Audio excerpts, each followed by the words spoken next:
I'm the herbs. And I'm the ginger. Let's get cooking. Hey guys, so my name's Lindsay and this is my friend Nathan. And so last week we found out that our school has been canceled for the rest of the year. Kind of. Postponed, not really postponed, but like gonna be online. And I know there's a lot of high schools that are doing this around the nation and it's really hard on a lot of seniors, but we want to have joy during this time, and we're hoping that our videos here will help us all get through hard times, as well as people that aren't in high school. Maybe you're in college, maybe you're out of college, maybe you're not even going into education, any more education, ready to hit your career. But no matter what you're going through right now, we hope that these videos just bring a joy to your life, as they hopefully will to ours as well. Yeah, we've been encouraged by a lot of people at our high school and just friends in general to maybe do this.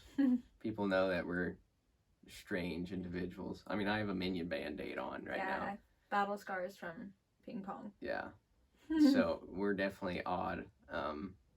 But we've met a lot of great friends over the years, and this is a challenging time in general, just in life and in our high school. So we want to encourage not only everyone, but the senior class of 2020.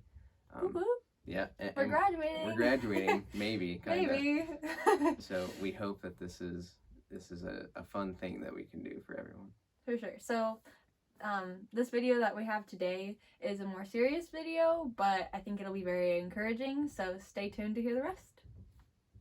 Today's Sunday is the Lord's Day, and many of us can't go to church services today because of the quarantine. So I'm going to get my sermon on, and I'm going to share with you something that really speaking to me yesterday. Hopefully it's an encouragement to you. Hopefully it's a blessing. So last night I was reading Matthew chapter 17. And it's something that I've read multiple times. I've heard multiple times. But something about this time was different. It really jumped off the page for me, and I think it was an epiphany in some ways. And so hopefully it's encouraging to you as well. So just to give you a little context, in the book of Matthew we see Jesus performing miracles. He's going about, he's teaching his disciples, and then they have this interaction with a man and his demon-possessed son. So beginning with verse 14, Matthew chapter 17, it says, "When they came to the crowd, a man came up to Jesus, falling on his knees before him and saying, 'Lord, have mercy on my son, for he is a lunatic and he is very ill. For he often falls into the fire and often into the water. I brought him to your disciples, and they could not cure him.'" So first off, if a man brought a demon-possessed son to me or to you, I don't know about you, but I think I would have a pretty similar reaction to the disciples. I say, "No, you may not want me. I'm a disciple, right? I'm going to have to talk to my supervisor. I'm going to send you to Jesus, right? He's going to be the one that's going to heal you. I'm nothing, right? I'm low in the totem pole." And you expect Jesus to have a similar reaction, right? I mean, at least when I read it, I think Jesus would say, "Yeah, bring him to me. I'll heal him." The disciples, they're disciples. I mean, Peter, right? He's kind of a goofy guy, but I'm gonna take care of it. But that's not the reaction that Jesus has. Instead, in verse 17, he says, well, I should say it reads, "And Jesus answered and said, 'You unbelieving and perverted generation, how long shall I be with you? How long shall I put up with you? Bring him here to me.'" And I don't know about you, but that was kind of discouraging for me. Almost every time I've read it until last night when I was reading this. To me, that screams Jesus is saying, "I'm disappointed in you guys, right? You had one job and you couldn't do it. You have little faith." But I started to have a different perspective when I read this again last night. I think it's important to realize that, Jesus says, "You unbelieving and perverted generation," when they couldn't cast out a demon. And the reason he says this is because we have the power to do remarkable things because God's Spirit is in us. Romans 8 says so, that the same Spirit that raised Christ from the dead lives in us.